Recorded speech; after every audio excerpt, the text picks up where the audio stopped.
అనుష దీపిక అండి. మా హస్బెండ్ పేరు వచ్చేసి శాంతకుమార్ అండి. మేమేంటంటే మాది హైదరాబాద్ అండి.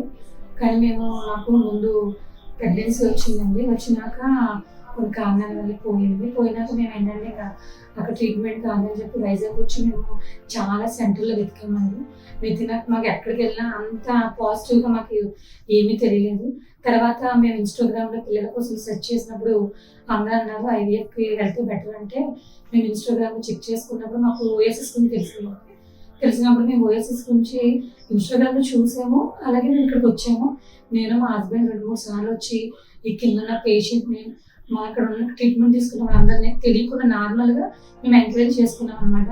అసలు ఇక్కడ ఎలా ఉంటుంది ఏంటి ట్రీట్మెంట్ ఎలా ఉందంటే ఎవరిని అడిగినా కూడా ఒకటే చెప్పేవారండి, మీరు పేరెంట్స్ కావాలనుకుంటే మాత్రం ఓఎస్ఎస్కి రండి, తర్వాత మీరు ఎక్కడైనా చెక్ చేసుకోండి అని చెప్పేసి అన్నారండి. మేము అలాగే చాలా వైజాగ్ అంతా మేము అన్ని చోట్లకి వెళ్ళాము, అన్ని చోట్ల వెతికాము, అందరి దగ్గర ఫీడ్బ్యాక్లు తీసుకున్నాం. కానీ మాకు ఎక్కడ పాజిటివ్ అనిపించలేదు.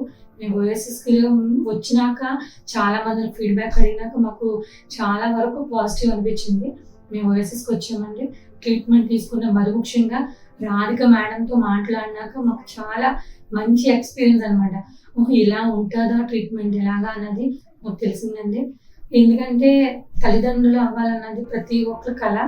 ఆ కళ మీకు నెరవేరాలంటే మాత్రం మీరు ఎన్ని చోట్లకి ఎక్కడికి వెళ్ళినా నెరవేరదు. కేవలం ఓఎస్ఎస్కి మాత్రమే మీరు రండి.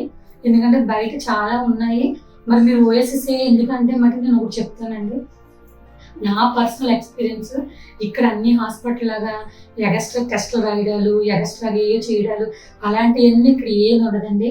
ఒకవేళ మీ రిపోర్ట్స్ ఉన్నా, మీకు ఏదైనా రేపు స్కానింగ్ ఉందన్నా ఓఎస్ఎస్ స్టాఫ్ మీరు మర్చిపోవచ్చేమో కానీ ఆ స్టాఫ్ ఎవ్వరు 1-10 సార్లు ఫోన్ చేసి మేడం మీకు ఇలా ఫీడ్బ్యాక్ ఉంది, మేడం మీకు ఇలా టెస్టులు ఉందని 10 సార్లు మనల్ని పిలిచి మరీ వాళ్ళు టెస్టులు చేయిస్తారండి. అంత కేర్గా ఓఎస్ఎస్ స్టాఫ్ చూస్తారు. ఎందుకంటే నేను ఇదేదో వీడియో తీరుతున్నాయని చెప్పడం కాదండి, నా పర్సనల్ ఎక్స్పీరియన్స్.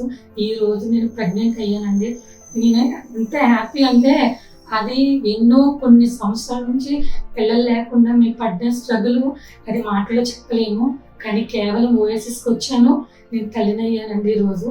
కాబట్టి మీరెవరైనా ఒకవేళ చాలా చోట్లకి వెళ్ళి మీరు తల్లి అవ్వలేదు అనుకోండి, కంపల్సరీ మీరు ఓఎస్ఎస్కి రండి.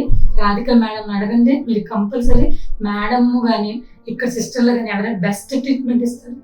ఏది కూడా ఇక్కడ అనవసరమైనగా ఏది జరగదండి.